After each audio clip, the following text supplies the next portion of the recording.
उपमुख्यमंत्री एकनाथ शिंदेंनी केली नालेसफाईच्या कामांची पाहणी। भांडूपूर्वच्या उषानगर भागात शिंदेंनी पाहणी करत घेतला आढावा। गेटवे ऑफ इंडिया जवळच्या हेरिटेज वॉलला तडे। नगर टर्मिनल आणि जेटीच्या कामामुळे तडे गेलेल्या स्थानिकांचा आरोप। रेडिओ क्लब जवळच्या नव्या टर्मिनल आणि जेटीचं काम महाराष्ट्र मेरीटाईम बोर्डाकडून सुरू। नाशिकच्या श्रमिक नगरमध्ये वाहनांची तोडफोड। श्रमिक नगरमध्ये टवाळखोरांनी घातला हैदोस। वाहनांच्या तोडफोडीने नागरिकांमध्ये भीतीचं वातावरण। 12 चारचाकी वाहनांची कोयता आणि लोखंडी रॉडने केली तोडफोड। साताऱ्यातील कराडच्या तासवडे एमआयडीसी 6 कोटींचं कोकेन ड्रग्ज पकडलं। सूर्यप्रभा फार्म केन कंपनीत पकडले 1370 ग्रॅम कोकेन। 5 संशयितांना घेतलं ताब्यात।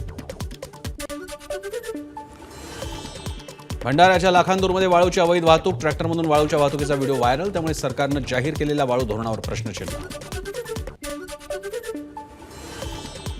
नवी मुंबईत अजब अपघात। गाडी चालवताना हृदयविकाराचा धक्का। हृदयविकाराच्या झटक्यामुळे कार चालकाने एकाला उडवलं। यात एकाचा मृत्यू। 15 मिनिटं हृदय बंद पडूनही कार चालकाचे मात्र वाचले प्राण। राष्ट्रीय सुरक्षा सल्लागार अजित डोवाल रशियाचा दौरा करणार असल्याची सूत्रांची माहिती। ऑपरेशन सिंदूरनंतर डोवाल यांच्या दौऱ्याला महत्त्व। एबीपी माझा, उघडा डोळे बघा नीट।